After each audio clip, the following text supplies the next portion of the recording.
ప్రస్తుతం private schools చదువులంటే మాటలు కాదు, అలాగని రాజీ పడటానికి లేదు. ఇక ఇదే అంశంపై వరంగల్ వాసులు ఏమనుకుంటున్నారో మా ప్రతినిధి వేణుగోపాల్ అందిస్తారు. గంటలు మోగాయి, ఎప్పుడెప్పుడు అన్న తరుణం మొదలయ్యాయి. విద్యార్థులు చదువు అని చదువు బాట పడుతున్నారు. అయితే పేరెంట్స్ మాత్రం చదివించలేని పరిస్థితిలో ఉన్నారు.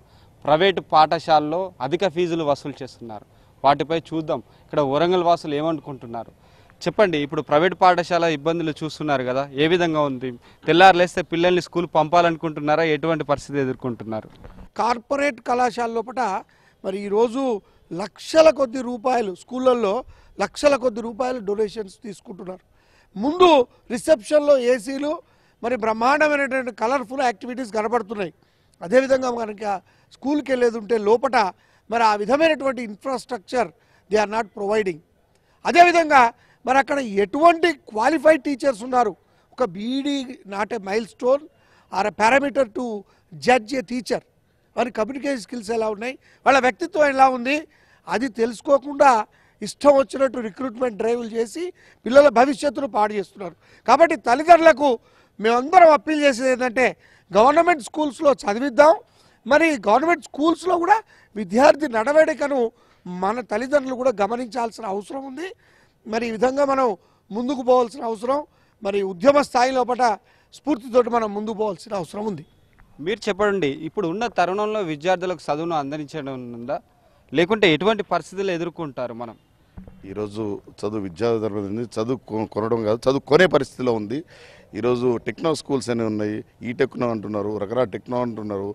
మరి బిల్డింగ్లు చూస్తే చాలా ఆర్భాటంగా అపార్ట్మెంట్లు మించిపోయి ఉన్నాయి, అదే స్థాయిలో ఉన్నాయి. అక్కడ ఉన్నటువంటి టీచర్స్ యొక్క బీఈడీ కానివ్వండి, స్థానిక వాళ్ళ విద్యా విధానంలో వాళ్ళు చదువుకున్నటువంటి టీచర్స్ ఎఫిషియన్సీ ఉన్నదా లేదా అనేది గమనించాల్సిన అవసరం ఉంది. ఈ ఏసీలు పెట్టుకొని ఆర్భాటాలు చేసి లక్షల కొద్దీ చేసే పరిస్థితి ఉన్నది. మరి ప్రభుత్వాలు కూడా గవర్నమెంట్ స్కూల్స్ కూడా అదే విధానంలో ఉన్నాయి. కానీ తల్లిదండ్రులు ఏం చేస్తున్నారంటే ప్రైవేట్ ఇది అంగు ఆర్భాటాలు చూసి, బిల్డింగ్లు కలర్ఫుల్ చూసి అసలు లోన ఉన్నదా లేదా అనేది. ఈ ప్రైవేట్ స్కూల్స్ ఎట్లయిపోయినాయి అంటే చదువు చారుడు బలపాలు దోషడానికి చందంగా ఉన్నది. యూకేజీ ఎల్కేజీకే ఆ పిల్లవాడు యొక్క మోసే పరిస్థితి లేనింతగా బుక్స్ ఉన్నాయి. మరి అది అంతా నిజంగా పిల్లవాడు చదువుతాడా లేదనేది కూడా తెలియని పరిస్థితి. దాని మీద ఖర్చు కూడా పుస్తకాలు చిన్న పిల్లగాడికే 1000 రూపాయలు, యూకేజీ ఎల్కేజీ ఆ స్థాయిలో వాళ్ళకి 1000 రూపాయలు ఖర్చు అయ్యే పరిస్థితి ఉన్నది. మరి డ్రెస్ విధానం కానివ్వండి రకరకాలుగా పెట్టి వీళ్ళు అధిక ఫీజులు వసూలు చేస్తున్నారు. మరి గవర్నమెంట్ స్కూల్స్లో మరి ఉత్తరప్రదేశ్లో యోగి ఆదిత్యనాథ్ గారు ఉన్నారు, ఏదైతే చెప్తున్నారో గవర్నమెంట్ స్కూల్లో ప్రతి ఒక్క గవర్నమెంట్ ఎంప్లాయీ కొడుకులు కానీ ఎవ్వరు కూడా గవర్నమెంట్ స్కూల్లో చదవాలంటున్నారు. అదే స్థాయిలో మన తెలంగాణ ప్రభుత్వంలో కూడా ఇక్కడ తెలంగాణలో కూడా స్కూల్స్ ఉన్నాయి. టీచర్లు వెరీ ఇన్ఫ్లుయెన్షియల్ ఎఫిషియన్సీ టీచర్స్ ఉన్నారు. కానీ ఎందుకంటే ఇది ఒక అందరికి కూడా వేలం వేరుగా ఒక ఫోబియా లాగా తయారైపోయింది. ఒకళ్ళని చూసి ఒకళ్ళు మీరు ఏ స్కూల్లో చదువుతున్నారంటే ఈ స్కూల్ కాదు ఆ స్కూల్ అంటున్నారు. మరి లక్షలు అవుతున్నారు. చివరికి వచ్చే పరిస్థితుల్లో అదే విధానంలో పేర్లగా ఉన్నది. గవర్నమెంట్ స్కూల్లో చదువుకున్నంతే మరి ప్రైవేట్ స్కూల్లో అంతే. మరి మీ రోజున మేము కూడా గవర్నమెంట్ స్కూల్లో చదువుకొని వచ్చి ఈ స్థాయిలో ఉండగలిగినాం. మరి మా పిల్లల్ని ప్రైవేట్ స్కూల్లో జరిగే పరిస్థితి కాదు. కాబట్టి మేము అనేది ఏంటంటే గవర్నమెంట్ స్కూల్లో ప్రభుత్వం నిర్బంధంగా విద్యని చేయాల్సి ఉంటుంది. చట్టాలు కూడా ఉన్నాయి. మరి దాని మీద ఈ జిల్లా అధికారులు కానివ్వండి దాని మీద అజమాయిషీ చేయాల్సినటువంటి అవసరం ఉన్నది. డిఓ గారు ఉన్నారు, మరి అదే రకంగా ఆర్డీ రీజనల్ డైరెక్టర్స్ ఉన్నారు, మరి అదే విద్యా మంత్రిలు ఉన్నారు, దీనికి ఒక విద్యా మంత్రి ఉన్నారు. మరి వీరంతా ఎటు చూస్తున్నారు పరిస్థితి? ప్రభుత్వ పాఠశాల ఇళ్ళు ఉన్నాయి, కానీ ఎందుకు ప్రైవేట్ శాలను ఆశ్రయిస్తున్నారు పేరెంట్స్? ఎందుకు?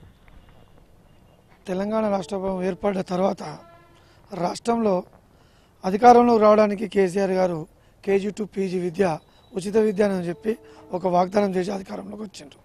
అధికారంలో వచ్చిన తర్వాత కేజీ టు పీజీ విద్య దేవుడెరుగు కనీసం ఒక్కరోజు కూడా మానిటరింగ్ మీటింగ్ పెట్టలే.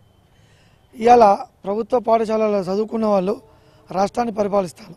ఎగ్జాంపుల్కి వరంగల్ జిల్లా కడియం శ్రీహరి ఉప ముఖ్యమంత్రి గారు కూడా ఒక టీచరే. ఆయనకు తెలుసు అసలు దాంట్లో ఉన్న లోపాలు ఏంటి అని. గవర్నమెంట్ స్కూల్స్లో ఒక దిక్కు దేశ ప్రధాని మోడీ గారు స్వచ్ఛ భారత్ కింద బాత్రూమ్లు కట్టాలి, లేడీస్కు టాయిలెట్స్ ప్రొవైడ్ చేయాలంటే 6200 స్కూళ్ళల్లో కనీసం బాత్రూమ్ లేని దయనీయమైన పరిస్థితి మన దేశంలో ఒక తెలంగాణలోనే ఉన్నది. ఎంత దరిద్రం అంటే పక్కింటి వాళ్ళ పిల్లగాళ్ళు ప్రైవేట్ స్కూల్లో చదివితే నా పిల్లగాళ్ళు మాత్రం గవర్నమెంట్ స్కూల్లో ఎందుకు, నేను అప్పు చేసిన పని నా పిల్లలు కూడా ప్రైవేట్ స్కూల్లో చదవాలని చెప్పి పోతూ ఉన్నారు. గవర్నమెంట్ స్కూళ్ళ మీద మానిటరింగ్ లేదు. ఇవాళ ఏ పార్టీ అయినా పర్లేదు, బీజేపీ కానీ కాంగ్రెస్ కానీ పని. ఉత్తరప్రదేశ్లో ఒక ముఖ్యమంత్రి గారు కఠినమైన నిర్ణయం తీసుకున్నారు, దాన్ని హర్షించాలి. ఏ పార్టీ అయినా కూడా 1వ తరగతి నుంచి 10వ తరగతి వరకు గవర్నమెంట్ స్కూల్లో చదివిన పిల్లలకు మాత్రమే ప్రభుత్వ ఉద్యోగాలలో ఎలిజిబిలిటీ స్కాలర్షిప్ అని చెప్పారు. మన దగ్గర కూడా ఆ జీవో తీసుకురావాలి, చేయాలి. మనం ప్రాంతీయ ఏరియాలో చదివిన వాళ్ళకే ఉద్యోగాలకు లోకల్ అంటున్నాం, ప్రాంతీయతలకు నాన్ లోకల్ అంటున్నాం. అదేవిధంగా ఇక్కడ చదివిన వాళ్ళకే ఇదని చెప్పాలి. గవర్నమెంట్ స్కూళ్ళలో నిజం కూడా మస్తు టీచర్లు ఉన్నారు, మస్తు నాలెడ్జ్ పర్సన్స్ ఉన్నారు. ఇవాళ కారణం ఏంటంటే, పట్టించుకోవడానికి కారణం ఏంటంటే రాజకీయ కోణం. ఇవాళ ఎమ్మెల్సీలు వాళ్ళే, ప్రైవేట్ స్కూల్లో వాళ్ళే ఎమ్మెల్సీలు వాళ్ళే, ఆంధ్ర రాష్ట్రంలో మంత్రులు వాళ్ళే, తెలంగాణలో ఎమ్మెల్సీలు వాళ్ళే, మంత్రులు వాళ్ళే. మొత్తం ఇవాళ ప్రైవేట్ విద్యా సంస్థ మొత్తం రాజకీయ నాయకుల కబంధాస్తాల కింద సరస్వతమ్మ నలిగిపోతుంది. ఆమెను బంధ విముక్తి చేసే వాళ్ళు ఇవాళ లేరు. వరంగల్ నుంచి చూసినట్టయితే రాష్ట్ర ఉప ముఖ్యమంత్రి కడియం శ్రీహరి గారు ఉన్నారు. కాస్త విద్యాలయాలపై కనుచూపు చూడండి, ప్రైవేటు పాఠశాల యజమానులు చేస్తున్న దందాను చూడండి. ప్రభుత్వ పాఠశాలలకు విద్యార్థులను తరలించాలని తల్లిదండ్రులను కోరాలి. ఇప్పుడు ఉన్న పరిస్థితులలో విద్యను అందని పరిస్థితి, చాలామందికి నిరుపేద కుటుంబం నుంచి ఉన్న విద్యార్థులు చాలామంది ఉన్నారు. వారు ఉన్నత చదువులు చదవాలి, ప్రభుత్వ పాఠశాల నుంచి చదివి ప్రభుత్వ ఉద్యోగాలు సాధించాలి. ఇది కోరుకుందాం. కెమెరా పర్సన్ అంజిత్తో వేణుగోపాల్, భారత్ టుడే.